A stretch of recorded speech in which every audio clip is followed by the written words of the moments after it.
child may be a Muslim, what is the akhlaq of the child Muslim with his parents?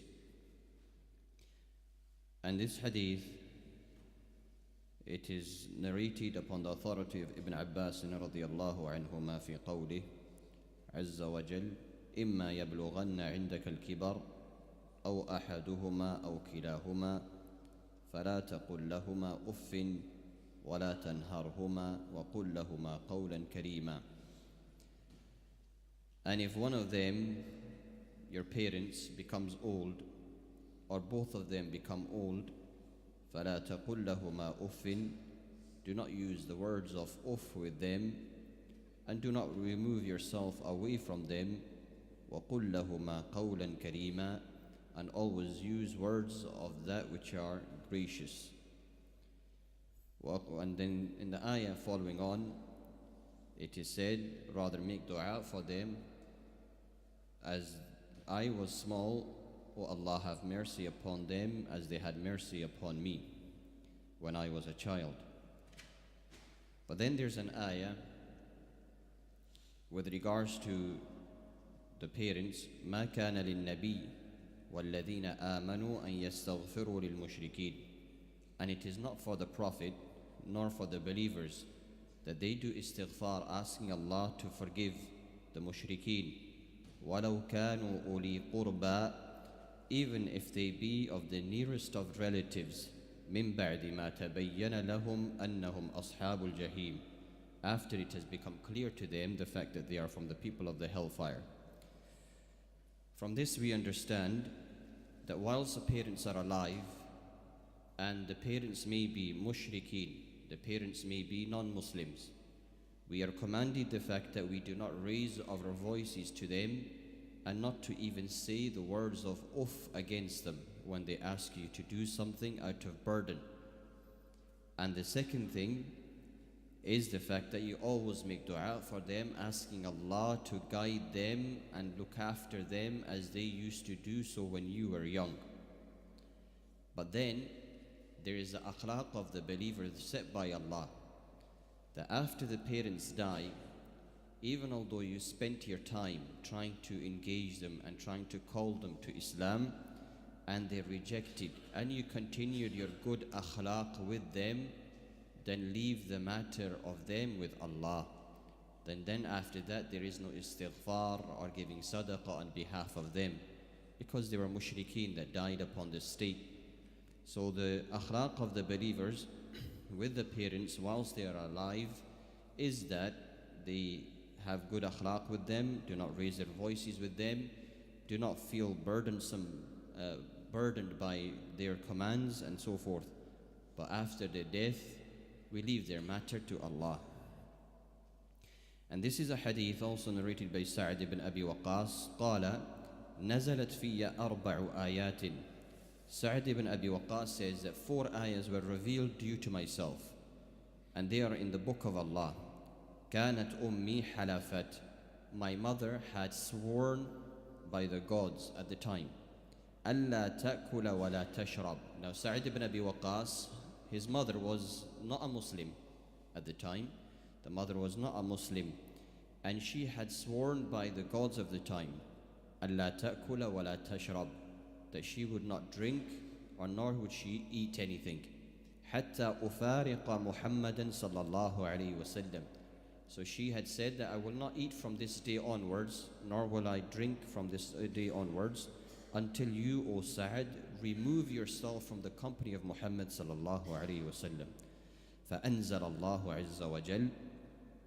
And due to her statement this, Allah revealed down this ayah, وَإِن جَاهَدَاكَ عَلَىٰ أَن تُشْرِكَ بِي مَا لَيْسَ لَكَ بِهِ عِلْمٌ فَلَا تُطِعْهُمَا وَصَاحِبْهُمَا فِي الدُّنْيَا مَعْرُوفًا. And Allah said, and if they were to go against you or to command you to do shirk with Allah. Now, like we said, the most degrading of sin in the sight of Allah is shirk. And if Allah is commanding us that even although they ask you to do or command you to do something against Allah, this is between them and Allah. But what's your akhlaq? How should you behave? وَإِن جَاهَدَاكَ عَلَىٰ أَن تُشْرِكَ بِي مَا لَيْسَ لَكَ بِهِ عِلْمٍ. And if they ask you to commit shirk with Allah Azza wa Jal in that which they have no knowledge, فَلَا تُطِعْهُمَا. You don't follow them in that. وَصَاحِبْهُمَا فِي الدُّنْيَا مَعْرُوفًا. But rather keep them company in the world in a manner that which is great and good. So here as a command is, even although they're asking you to do something against Allah, that which is major and degrading, but rather Allah Azza wa Jal says, keep your patience and keep with them in this world in a manner that which is good. وَثَانِيَةً. And the second ayah that was revealed upon Sa'd ibn Abi Waqqas, إِنِّي كُنْتُ أَخَذْتُ سَيْفًا أَعْجَبَنِي. He says, I had taken a safe, a sword, أَعْجَبَنِي. I had liked it, فَقُلْتُ يَا رَسُولَ اللَّهِ هَبْ لِي هَذَا. He said to the Prophet sallallahu alaihi wasallam, I like this sword, let me take it.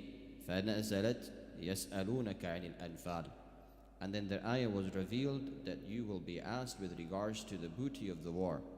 So this was something that during the war, that one of the swords of the enemies was left, and he wanted to take it. So the ayah was revealed that you will be asked about this. So the third ayah that was revealed upon Sa'd ibn Abi Waqqas, not upon him, but rather due to him.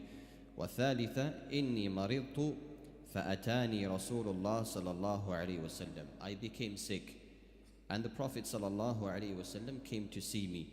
فَقُلْتُ يَا رَسُولَ اللَّهِ. I said to him, O Prophet of Allah, إِنِّي أُرِيدُ أَنْ أَقْسِمَ مَالِي. I want to swear off my wealth, meaning I want to swear to give it. أَفَأُوصِينِي بِالنِّصْفِ.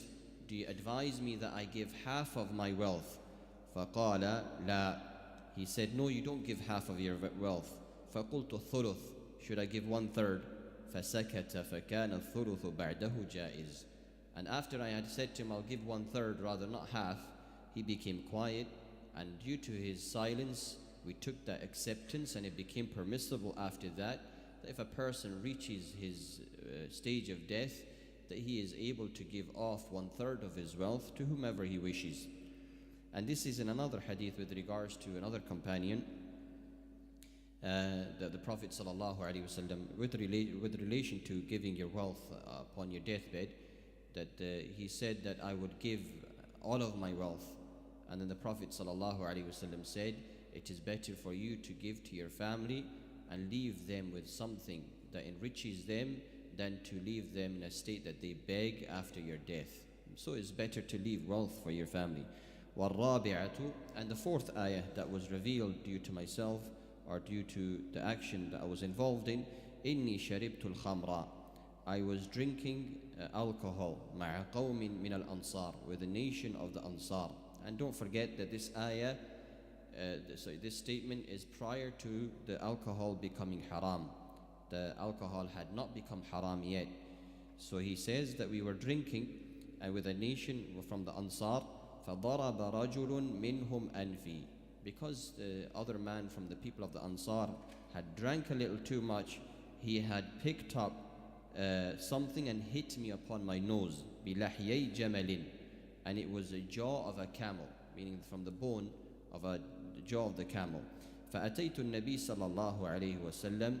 And then I came to the Prophet sallallahu alaihi wasallam, and I complained to him the fact that this is what was happening, and we were drinking, and somebody picked up the jaw of the camel and hit me with it upon my nose. فَأَنزَلَ عَزَّ وَجَلْ تَحْرِيمَ الْخَمْرِ. And from that day, Allah Azza wa Jal revealed the ayah of the tahrim al-khamr, that the alcohol would have become haram after that stage. So these are the 4 ayahs that were revealed due to Sa'd ibn Abi Waqqas. But the shahid from the hadith, meaning the point of the hadith, was the first ayah, meaning the fact that when his mother had told him that I will swear upon the gods not to eat or not to drink until you leave the company of Muhammad sallallahu alaihi wasallam, and Allah had revealed down to to the Prophet sallallahu alaihi wasallam in direction of what he had said, فَلَا تُطِعْهُمَا وَصَاحِبْهُمَا فِي الدُّنْيَا مَعْرُوفًا. Do not be obedient to them in that which they ask you to do of shirk, but rather stay with them in good manners and in good company. And I say, Allah Azza wa Jal accept from us that which we do of our fasting and standing of the nights, and may Allah Azza wa Jal guide us to the understanding of the ahadith which we have read today. أقول قولي هذا واستغفر الله لي ولكم ولسائر المسلمين.